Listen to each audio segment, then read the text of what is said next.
All right. Ready for the crypto regulation enforcement and litigation panel. Interesting times indeed for crypto.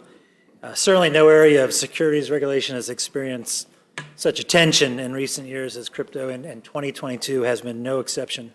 We're very pleased to have Mike Dicke with us as moderator. Perfect person for this job. He's a partner and the co-chair of the blockchain practice at Fenwick & West. Of course, Mike was previously the Associate Regional Director of Enforcement in the SEC's San Francisco office, and he has quickly become a leader in navigating the, getting to be charted legal waters, but still pretty uncharted legal waters of crypto regulation. Welcome, Mike. Also very pleased to welcome Peter Altman. He is a seasoned pro on securities enforcement, a partner at Akin Gump, who previously served in the SEC's enforcement division in LA and was in the market abuse unit. It's great having Peter on this panel. His practice focuses heavily on representing the investment management firms and the investment advisors who are often facing issues in this area. Thanks for being with us, Peter. From the SEC, very pleased to have Steve Buchholz with us. For nearly 20 years, Steve has worked as a senior official in the Division of Enforcement in San Francisco, where he's now Assistant Regional Director. He's been a panelist at this conference many times. He's the consummate SEC pro who can handle whatever topic or case he's presented with. A member of the newly named Crypto Assets and Cyber Unit, and now quite active in the exploding crypto enforcement area. Welcome, Steve. Pleased to welcome Robert Letson. He's a senior manager at Cornerstone Research. He specializes in matters involving market manipulation, financial benchmarks, market microstructure, as well as the issues arising in this area, the fintech, the cryptocurrency space. Welcome, Robert. Finally, pleased to welcome Matt Solomon. He's a partner at Cleary, Gottlieb. Matt joined Cleary as a partner after serving for 15 years as a white-collar prosecutor and unit chief with the DOJ. And he also, of course, served at the SEC as chief litigation counsel, where he led the SEC's 150-attorney national trial unit. Great to have you with us, Matt. Mike? Thanks, Bruce. Well, we've only got 45 minutes to cover a lot of material in a really exciting of-the-moment area, although 45 minutes in crypto world is actually a long time. By the time we finish at 11:50, the Bitcoin market could have completely recovered and be up at record levels, or the stable coins will have taken down the entire crypto market, and we'll all not be having this panel next year. So we'll have to see. But let me start off with kind of a lightning round question. I want to ask each of the panelists, what's the most interesting or the most significant or the most surprising development in the digital asset space in the last year? And I want to pick on Steve first. Thanks, appreciate that. To give the disclaimer, the views that I express are my own, and I am not speaking on behalf of any other staff or the commission. Thanks, it's great to be here today. I would say, in my view, it's the continued kind of regular application of securities law principles in some new contexts and enforcement actions, including the BlockFi case, the DeFi money market case, also the Poloniex exchange case. Those are the kinds of things since 2017 that I feel like it's been a steady progression of cases since the commission statement about the application of the securities laws, the potential application of the securities laws in this space. And those were all significant. They've been mentioned, I think, already in other panels. It's a space that, like, for example, the DeFi money market case, the term DeFi, in my view, often used as a misnomer to try to kind of confuse, seem overly complex, things that claim to be decentralized may not really be. So we're obviously going to keep focusing on the substance of what these projects are, what these businesses are, what they're offering in terms of, is it an investment contract? Is it a note? Is it some other form of a security applied through maybe new technology, maybe not new technology? That's what I'd say. Okay. Interesting. Robbie. So I think I'm going to take one from each of those each of those categories. So in my opinion, I think the most significant development has been the rise of DeFi. 2021 saw a steady increase in the total value of locked assets in DeFi protocols from around $25 billion at the beginning of the year to more than $110 billion at its peak late last year. And with that came a number of new projects and protocols and applications, everything from lending to insurance, decentralized exchanges, and even payment systems. So DeFi is really one of those things that is taking off and is gathering a large amount of capital. And it's definitely something that's probably going to stick around. The most interesting and maybe perhaps the most surprising development, in my opinion, has been the explosion of NFTs and the different use cases of NFTs. I think people tend to think of NFTs as pixelated cartoons of CryptoPunks or rocks selling for a lot of money on exchanges, but they've really kind of moved towards the first real use of smart contracts in a lot of different ways. And we're going to talk about that more in a little bit. Thanks, Robbie. Matt? Yeah, just maybe a slightly different take on Steve's regular application of the securities laws. I think we've had another year, of statements from the commission, about Hauer, about its progeny, that it applies to digital assets, and it's a pretty simple application. But at the same time, we've seen a settlement, Poloniex, where the digital assets that were allegedly securities were not in fact named in that settlement. And we've also seen beefing up of the SEC's litigation function. I don't think this was express in the press release announcing new enforcement lawyers to the crypto program. And we're going to talk about that a little bit later in the panel. But my understanding is that there's going to be some dedicated litigators in the crypto space that the SEC is adding to its litigation function. So to me, what that all adds up to is it may not be so simple to apply traditional securities law principles to the crypto space. I think at some level the commission recognizes that, and I think that's why the commission is beefing up its litigation function. So I think that's an interesting development and one that probably presages additional litigation in the years to come in this space, because I think there still is quite a lot of unsettled issues to be resolved, and I think some of those are going to have to be resolved by judges, not by the SEC or other regulators. I think you're absolutely right. I think that there's going to be a tidal wave of judicial decisions that's going to shape, a lot of this area that we're going to be talking about for a long time. Peter? So a little bit of a different take. I think the most interesting thing over the last year, it's really the last year and a half, is the continued correlation between crypto markets and traditional equities markets. I think I saw a study that basically the NASDAQ and Bitcoin pricing are nearly moving in tandem over the last few months. And that, to me, the takeaway is that that's just clear sign of broad adoption, not just retail people who are investing in crypto, but really institutional managers and a little bit of kind of going away from the concept of Bitcoin in particular as this digital gold and that it's some haven investment where you can park your money and be safe and be uncorrelated to fluctuations across the market. But instead, you're going to be riding the wave. I think somebody referred to it as the tide going out. The tide is firmly going out right now. And just actually, I was, to your point, Mike, earlier, I was scribbling down the change in Bitcoin price over even the last few hours. And just some interesting statistics, actually, quickly to frame it. Looking back at the days of this event over the last 3 years, Bitcoin is still up 3x from the 2020 event, but is down 40% from last year's event.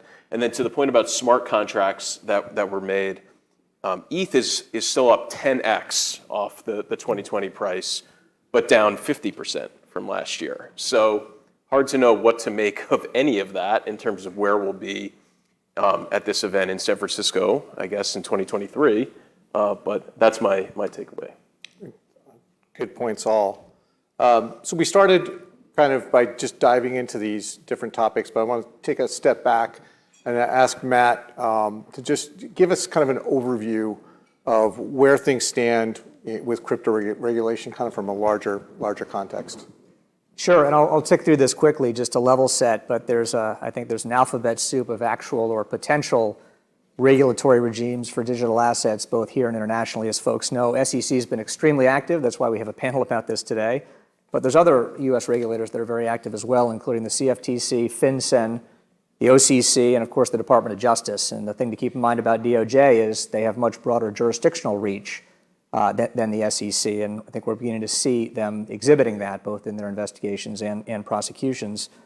Companies also have to be alert of the international regimes around digital assets, which can be overlapping and sometimes inconsistent with the regulatory regime here. In particular, active regulators are the UK Financial Conduct Authority and the Monetary Authority of Singapore. We see those regularly in our matters. No surprise, the SEC has taken a pretty hard line thus far with respect to cryptocurrencies and a pretty aggressive approach to enforcement. The SEC has given some indications of which digital assets it deems to be securities, but I think it's fair to say there's a lot of unanswered questions about that. We're all familiar with the speech that Bill Hinman gave back in June of 2018 that concluded that Bitcoin and Ether were not securities, although the SEC staff has since stated that perhaps the commission has not reached a final decision as to Ether. And both Chairman Clayton and Chairman Gensler have stated that every initial coin offering that they've seen is a security. And of course, the SEC filed suits against Kik and Telegram a couple years ago. Both ended with summary judgment, positive results for the SEC. Those were ICOs. And on those particular facts, the judges in the Southern District found that those digital assets were securities. But there's lots of digital assets that are neither Bitcoin nor Ether nor ICOs, and I think the SEC is now grappling with that. They filed a litigated case in the Ripple matter, which I'm involved with and obviously can't talk about, and some other matters that are litigating right now. So they've come sort of from a wave of digital asset investigations and enforcement actions that were focused on cryptocurrency frauds, issuers of tokens that in the Commission's view were engaged in unregistered securities offerings. That's Kik and Telegram, some of the earlier cases. But they're expanding now, again, into some of these other areas that are, I think, less clear, and also involve other market participants besides the issuers. So we're talking about trading platforms, lending. We'll talk about the BlockFi settlement in a little bit, staking products, market makers, DeFi platforms, NFTs, and of course, stable coins, which have been in the news recently. In terms of next steps, just generally, it remains to be seen how the Commission moves forward. My view is that there's going to be more litigated cases. Obviously, I think the Commission knows that. That's why it's fortifying its litigation function and building expertise in litigation, because these questions are tough, and tough questions often cannot be resolved through settlements, especially when they're existential to the business. But the enforcement actions alone are not going to provide, I think, a great deal of clarity, at least in the near term. There still seems to be uncertainty about jurisdiction. There's overlapping regulatory authority among U.S. agencies and elsewhere. There seems to be competition among U.S. agencies in this space. Congress is considering the appropriate role in this case. And I think just last week or earlier this week, Janet Yellen indicated that she thinks there ought to be stablecoin regulation by the end of the year, or legislation from Congress, that is. And then finally, President Biden issued an executive order. I think the sub and substance of that is basically the message from the administration is get together, figure this out, regulators. Let's not have the U.S. fall behind with a nascent area that could be very positive for the U.S. economy in time, and in fact is positive right now. The first of the reports that the Biden administration commissioned in relation to that guidance is due in September. That might offer some guidance to the industry going forward, but that's sort of the current state of play, at least as I see it. Yeah, there's been obviously a lot of SEC activity, a lot of it from the cyber unit, although now it's been rebranded. And it seems like there's plenty of investigations open, yet I read that the cyber unit now rebranding to the, Steve can tell us what the new name is, but they're getting new staff, new resources, and there's gonna be a whole lot more investigations, just what we need. What's going on there, Steve? Well, it is a significant addition of resources. The name is Crypto Assets and Cyber Unit, just sort of recognizes that there have been a lot of investigations related to crypto assets, digital assets, and there likely will continue to be. The release that announced that also talked about the various priority areas, which include crypto asset offerings, crypto asset exchanges. It includes lending and staking platforms. It includes also DeFi or blockchain finance type applications, NFTs, and stablecoins. So it's a broad list, covers the landscape in this space. And cyber is also still obviously very significant as well. I won't get into the details as much on that because we'll have a panel later, and someone from the group will be covering the more cyber security aspects, which are still very significant. But on the crypto side, yeah, the addition of about 20 people up to 50 total is a very significant addition of resources. And Matt, you read the release like a hawk. It does mention trial counsel, and that is a significant development. I view that as significant. I'm sure in your prior experience you recognize the significance of that.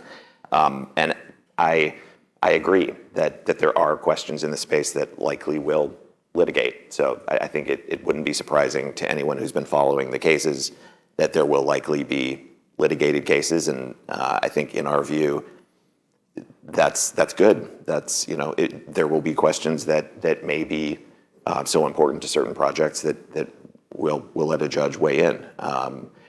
We obviously are driven largely in the space by the high risk to investors. To me, it's very clear, not surprising at all, that we need to be analyzing each project, looking at the underlying facts and circumstances to figure out if it falls within the securities laws. Many of them do, but there will be some questions and likely litigation, which is in our perspective good. That can provide additional clarity. Obviously, our goal is to always be on the right side in the litigation and to bring the right cases to litigate, but that I would personally acknowledge that, and I think that's a good thing. So going forward, I think, like I said, a lot of the same, but also understanding that the technology develops rapidly. Some of it is real technology changes. Some of it is also terminology. And along with that, I think to no one's surprise, there's a big risk of fraud and people who will, this is just, there's a lot of fraud going on, and to take advantage, it's so easy because of the terminology and the fear of missing out in this space, unfortunately.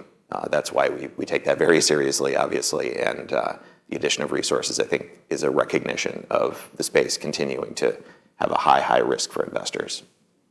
You mentioned NFTs, and we've mentioned a couple times. Aren't NFTs just a digital representation of a real-world asset that's recorded on a blockchain? So, why does the SEC care if people want to buy and sell pictures of NBA stars or colorful apes? Why is that? That doesn't sound like a security to me. Why is the SEC butting into that burgeoning area? Yeah, that's a good question, and it came up earlier as well. In fact, as I was driving here, I was hearing DJs commenting about Madonna's new NFTs, apparently, which were released last night. And it was very much a focus on pictures and visual representations. But in any event, the way that I think about them, and I think the way that I think that we are looking at them is it's much more than that. It's another type of token technologically. You have to look at what rights are programmed into the smart contracts and what representations, promises, reasonable expectations around potential profit are part of the enterprise that's being marketed along with it. So it's a bigger question than, is it just a picture? What role does that play in a potential profit-making enterprise that surrounds it, which is a very similar analysis to what we've seen with tokens and developing ecosystems that are going to generate use and eventual profits. And it's very fact-specific, but there are very clear examples already that can be found in terms of the role of the NFT within marketing efforts around a business, essentially, that's going to generate revenue somehow, and that's your participation in it. So it's less of a focus on, is that particular instrument, the token itself, in isolation, a security, as opposed to what's the offer and sale of the instrument?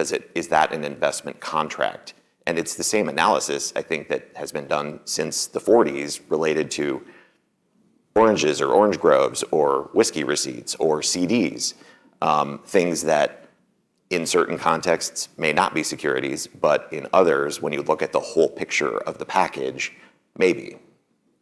Has the SEC brought any cases finding that NFTs are securities? Not that I'm aware of. I don't think so. No, right? no. I mean, and that would be really surprising, right? Because it's, like I just said, it's a facts and circumstances test.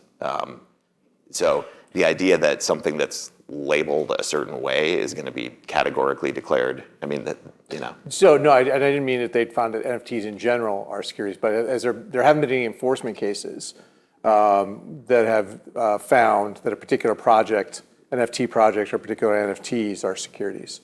I think to date, right? Right, yeah, as far as I'm aware. And what can you tell us about if that will change?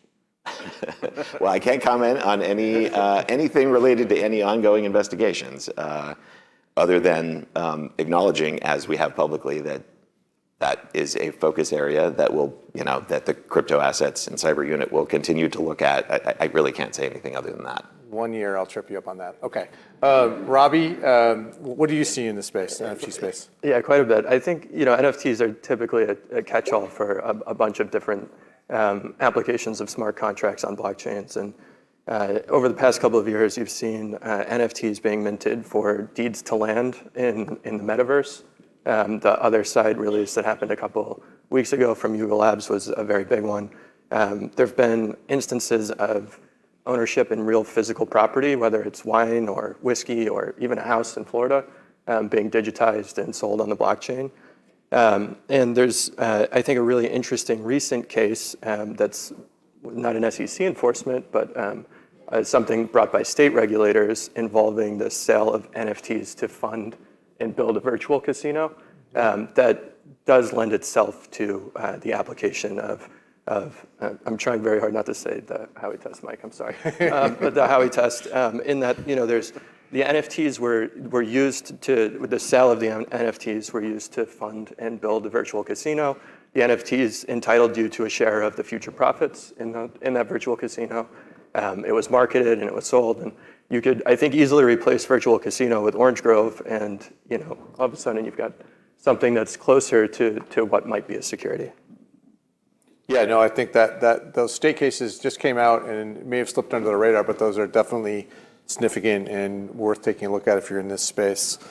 Peter, how about you? What are you seeing? What's interesting in the NFT space? I mean, I think just listening to this back and forth, I think that the real answer to your question about whether a case has been brought is sort of not yet. It just feels inevitable that there will be some set of facts that the SEC is going to say, well, that is a security, and somebody is going to agree to a resolution, and we'll have a settled enforcement order, and then, you know, boom, there it is. But I think the point came up, Matt made kind of earlier in terms of the broad scope of regulators and prosecutors that are looking at this. It's hard not to see the DOJ getting interested in cases involving NFTs with market abuse type allegations, or you could have insider trading. There was a pretty high profile issue involving a really popular NFT marketplace with an insider sort of trading ahead of an NFT being listed on their platform back in the fall. Could easily see market manipulations playing out in the NFT space, much like they have in ICOs and things of that nature. And including, by the way, with NFTs, one thing that I was thinking about is you could have the idea of wash trading playing out there to try to elevate the price and show demand in volume around a particular NFT, which is... And there have been studies showing asserting that there's a lot of wash trading on at least one exchange. Yep. But there haven't been any regulatory developments in that yet. Right. Right, and I think we saw a bit of that, lots of non-public things in the early days of the crypto markets too, with investigations touching upon that. The thing that I think actually is sort of most interesting about NFTs is how the AML rules might apply, and the SEC could have a role here, but just kind of broadly speaking, you could totally imagine a situation where people are sort of washing money through an NFT, And there was recently some FinCEN guidance, and it actually touched upon a very esoteric area of the law that an antiquities business, so like an antique business, can actually be a covered, or is a covered financial institution under the Bank Secrecy Act. And it actually makes a lot of sense, right? You can imagine people using illicit funds to purchase artwork or other physical antiquities. And so this question has come up of whether NFTs in antiquities, could that in and of itself trigger Bank Secrecy Act obligations, which I just, the sort of mental exercise there is pretty challenging. And I think why all that matters is how these NFT platforms are handling their AML or KYC checks as customers are coming on to the platform. And so the FinCEN guidance on this is you can see sort of the groundwork being laid for lots of different parts of the government really leaning into this effort to look to see where money is coming in into the ecosystem, how it's being kind of moved through, how all of that's playing out. Interesting. I think you're right. Absolutely. I think that's going to be a burgeoning area. Shifting gears a little bit, Matt, you mentioned the DeFi and the BlockFi case. BlockFi is a pretty significant development, pretty significant case. What is it about, and why is it important? Sure. I'll give you my take, and I'm sure others have a perspective on this too. It's an important settlement, I think, and worth reading and studying for folks who are interested in this space and operating in this space. So BlockFi is a company that offered what it called BlockFi interest accounts to individuals. And the process would be people would put money with BlockFi and lend their crypto assets in exchange for BlockFi's promise to provide a variable monthly interest payment in return. So crypto assets to BlockFi, variable monthly interest payment from BlockFi in return for that. And by December of last year, something like 500,000 people had put up crypto for this purpose to get this stream of payments. And I think BlockFi held something on the order of $10 billion. In February of this year, the SEC and several states announced a first-of-its-kind settlement with BlockFi. And essentially, the settlement determined that this crypto lending product was an unregistered security, an investment contract, and that it failed to register also as an investment company, so something akin to a mutual fund, and that it made a false statement in the course of its offering this product to individuals. And in connection with the settlement, BlockFi agreed to pay $100 million in fines to the SEC and a whole bunch of states. And interestingly, and I think this is where it's a very unique construct and one worth paying attention to and trying to read the tea leaves on, BlockFi publicly announced that same day that it intended to register this new interest-bearing product as a security with the commission, and the commission gave BlockFi 60 days to either register as an investment company or demonstrate it was no longer required to do so. And there are some exemptions, as regulatory folks know, on that. And so that's interesting that there seems to be at least an appetite on the part of the commission potentially to register this product, which it is deemed to be a security, and BlockFi, through a no admit, no deny settlement, agreed as a security, and that BlockFi is now taking steps potentially to register this particular product. It's not clear. I think I looked yesterday what's happened with all that. There may have been some extensions. I don't think we have clarity on that, unless I'm missing something. It's also interesting that the settled order fines, when I say fine, there's the commission finding something. It's not a finding that's legally binding. This is the way that these settlements are styled.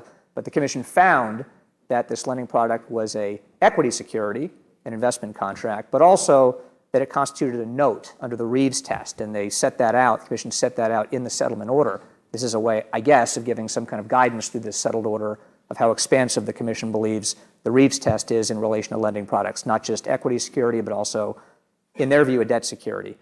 A couple other quick points from here. I mean, again, this is a settled enforcement action. This is not rulemaking. And Commissioner Peirce penned a dissent, and she was very skeptical that the registration path the SEC laid out for BlockFi was tenable. BlockFi must think it is to pay $100 million and to engage in this. So again, we'll stand by and see what happens. But again, on yield-generating crypto products, and this is not the only product out there like this, the SEC clearly has shown some appetite under certain circumstances potentially to give a path for registration. And the question is, At what cost? Is this something that's practical for all companies that have these kinds of lending products? Are others going to follow suit? Because clearly there must be other inquiries going on of similar products, since again, BlockFi is not the only one out there like this. So that's my perspective on it. I don't know if others have views, because I do think this is an effort. I don't know, Steve, if you can talk any more about it, probably not, but to give some information to the marketplace. And those are my personal views about what the commission's trying to do, but if you can elaborate on that for us, that'd be great. Yeah, I can't elaborate in any way that you would enjoy, I don't think. But I don't disagree, however, with your read of the order, which does, to me, make some significant findings regarding the application of Reeves and the note analysis to lending products, as well as noting that these types of pooled crypto can require registration under the Investment Company Act. Those seem, to me, just based on the reading of the public document and the findings, to be pretty significant. I mean, BlockFi, I thought their press release was pretty bullish. I mean, basically saying, like, we now have a path and seem to be leaning into the whole exercise. Yeah, and like Matt said, we'll have to wait and see whether they can pull off the registration, because I think we all have experienced dealing with trying to register anything with the SEC. It's not always an easy path. And I think this could present a lot of issues for BlockFi as they try to do this in a regulated way. If they can pull it off, it'll be significant development, and it'll be a path that others might follow. We're going to have to see. But what I also was significant that of course that the Reeves test has been talked about in the crypto space, but I don't think it had been used in an SEC case until BlockFi. DeFi money market, which was the smaller DeFi money market, was Okay. the smaller one, but shortly before, also in the last year. So we all learned Hauer. Now we got to go learn Reeves. So I guess that's part of the homework now. Thank you, SEC. While you're on the topic, one of the key components of that analysis is whether there's an alternative regulatory scheme that provides protection to the participants or investors. And that's a significant component in this space, especially where things are at in terms of activities to protect investors in this space by other regulators. So I just, not that I know where that's heading or anything, I just flag that as one of the key elements. No, I think that's right. It's kind of a broad concept, right? Whether there's some other regulatory regime, one would query whether you need it if you have sophisticated buyers, sellers who are willingly, participating in a new type of asset market. But I think clearly the SEC sees it as its role to ask that question under that test, and I'm sure we're going to hear that talked about more. Peter, were there any other aspects of DeFi you mentioned AML earlier for NFTs? I think that comes up in the DeFi space pretty prominently. Yeah, go right back to AML, because we've just seen all corners of the government focusing on anti-money laundering as it pertains to crypto and other digital assets. And it actually cycles back to something, Steve, you had in your opening comments about really there being a lot of skepticism from the commission, and Chair Gensler, I think, has been very much out in front on this about whether projects that are purported to be decentralized, are they in fact decentralized? And I just, he gave a pretty well publicized speech at the University of Pennsylvania, and made this point, there's still a core group of folks that are not only writing the software, like the open source software, but they often have governance and fees. There's some incentive structure for those promoters and sponsors in the middle of this. And so when I read that, what I hear is there are individuals who are in the mix on these projects who may well be, fulfilling some sort of intermediary function. And obviously, we all know the SEC has broker-dealer, expansive broker-dealer rules and thoughts. And so I think there's kind of an open question there as to Melinda and the other panel talked about DeFi projects potentially having securities on them or being exchanges, but there's other SEC registration categories, and I just think there's very clear signaling coming out on this point. And the SEC, of course, has Independent Bank Secrecy Act jurisdiction under Rule 17A8 for brokers, for SAR reporting, and so to me, we're just sort of at the precipice of all of this, and there's plenty of enforcement action to come. When I hear AML, I often think international transactions, and crypto is certainly an international phenomenon, and a lot of projects are located overseas. A lot of people who are investing are located overseas. Matt, that does raise a larger question. What's the SEC's jurisdiction when you have people working all over the world on a decentralized project, not necessarily in the United States? But because it is decentralized, perhaps U.S. investors could participate. What's the jurisdiction issues that are raised? No, it's a great question, and this is, again, a hot issue worth paying attention to. The SEC is not going to draw its own lines with jurisdiction. Naturally, it's a regulator. It's going to assert the broadest possible jurisdiction. So that is something courts are going to have to do, and I think they've started to do it. I know Chair Gensler suggested at the Aspen Institute a few months ago that to him the relevant jurisdictional question may be whether foreign crypto trading platforms, for example, allow U.S. citizens to trade on those platforms.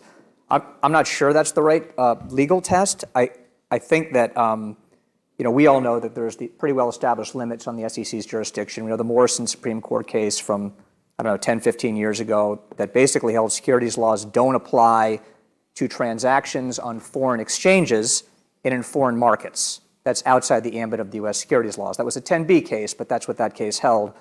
And then courts applying Morrison in the Second Circuit, an important circuit, obviously, for all of us, and the Ninth Circuit have held that the relevant question is where irrevocable liability happens or title passes. And really in trading in crypto, it's really irrevocable liability. That's the touchstone. So where does that happen? And the test isn't really where the person engaging the transaction, whether that person is a U.S. citizen. That's just not what the court held there, and that's not what the case law in absolute activists from the Second Circuit and elsewhere have held. So that's sort of the paradigm that the SEC has to operate within, because that's, again, what the SEC says in binding circuit authority, and at least the Second Circuit, which is a highly relevant authority. The SEC has made some arguments that go beyond that. For example, has put forth the argument that Regulation S, its own regulation, is what ought to govern extraterritoriality, not Morrison, that ought to be the touchstone. And at least one court has rejected that and said, no, Morrison's transactional test is what we ought to be looking at here. Where did the sale take place? Where was irrevocable liability incurred? And if that happens overseas, the SEC does not have jurisdiction over that sale. But again, this is a hotly contested issue. These decisions are starting to come down, testing Morrison extraterritoriality concepts, not just in SEC cases, but also in private civil litigation cases. Morrison, I think, was a private case, then applied to the SEC. So we're getting a lot of district court judges and then hopefully some appellate judges weighing in on this, but I think it's going to be important to get clarity from the courts on that, because again, the current state of play is naturally, as with any regulator, the SEC is going to take the most expansive view possible, make very aggressive arguments, and it's really going to be judges who need to be the gatekeeper to ensure that the territorial limits of the SEC's authority are protected, and of course all of those defense lawyers who are out there litigating these cases representing their clients. But this is all really fact dependent. It's complicated in crypto, but I think, again, paying attention to the trends here is important because it is inherently international. And so these kinds of things, and these are not just technical arguments. I think the Supreme Court has said very clearly in Morrison that overseas transactions are deemed to be outside the U.S. Authority's scope, and it really is. That ought to be the presumption. So I think it's going to be interesting to see how that plays out in the crypto space. Matt, you mentioned that Morrison was a private case, not a government enforcement case. To me, if I was to answer the question at the beginning of this, what's the most significant development over the last year, it's the explosion in private litigation in the crypto space. It's really happened over the last 2 to 3 years. If you go to the Stanford Clearinghouse, it keeps track of all the class actions. It's been, they have a little bar that shows trends. And there are 53, it's the second most, over the last several years, the second most type of class action filed is a crypto class action, second only to SPACs. So this is a exploding area. The plaintiffs' firms that have brought traditional securities actions have gotten into bringing crypto cases and gotten smart in this area. And there have been specialty firms that have arisen that do nothing but crypto class action and crypto private litigation cases. So I think this is going to be the wave of the immediate future. I don't know, Peter, do you agree with that? What are you seeing? Yeah, totally agree with that. And I mean, I think just briefly, because I think we're running short here on time, your point about the traditional securities class action plaintiffs firms being willing to take on clients, presumably on contingency here, and finance the litigation is in and of itself meaningful, because they believe that there's some pot of money, whether through settlement or potentially litigation, that they can recover to make it all worth their while.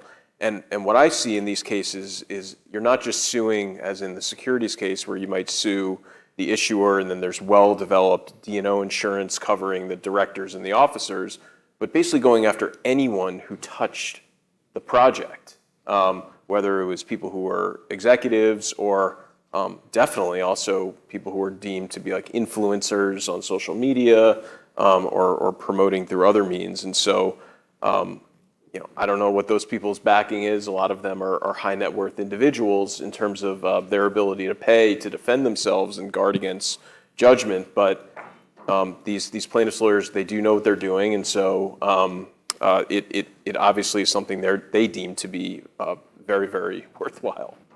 Robbie, how about you? Are you seeing a lot of private actions in this space? Yeah, I think from the, we've seen a lot of litigation enforcement actions against, the ICO issuers over the past 4 or 5 years. And a lot of those allegations are either, unregistered securities or fraud. I do think there's, the potential for, with these very large releases of NFTs into things that are yet to be developed in the metaverse, you could imagine a scenario where you have the potential for a class action against the issuer of the NFT, all people buying the same different part of the metaverse. Where I see Bruce is here, so I'll wrap it up. Matt? Yeah, I think we're close to our time. We got 2 minutes. No, I think people have covered it. I mean, I think the interesting thing to me is you're seeing private civil litigation being launched against exchanges, launched against issuers, even before an SEC action. And that's no knock on the SEC, which is working incredibly hard and devoting significant resources to this. But oftentimes you would see these private suits as follow-on suits to SEC enforcement actions or litigation. You're seeing a lot of these suits launched way earlier than the SEC enforcement actions, if they ever come. So I do think it's a growing area. There's going to be more and more sophisticated plaintiffs' lawyers. Fortunately, there are different statute of limitations issues. There's different elements that have to be proved in a private civil litigation. So there's good defenses that defendants have that are not available for the SEC, that are available to private plaintiffs. And then just the last point is that's going to help, I think, develop the law in some of these areas, like I just mentioned, the area of the SEC's jurisdiction. You're going to get some decisions from these class actions, from these investor suits that may be helpful in defining the contours of the law that ultimately may clarify things, at least, including from the SEC perspective. All right, Steve, I'm going to give you the last word. What do you see for the future? What should we expect going forward? Well, to close out what you started with, I think clearly high volatility, high risk to investors. It's going to continue, and that's why we're going to continue to investigate. Unfortunately, with a space like this, with very easy for fraudsters to kind of use confusing terminology, mislead about the nature of what the actual investment is, combined with the international aspects you mentioned earlier, the ease to get profits instantaneously out of the country. There's going to be a lot more fraud, unfortunately. Okay, there you have it. Thanks, Bruce.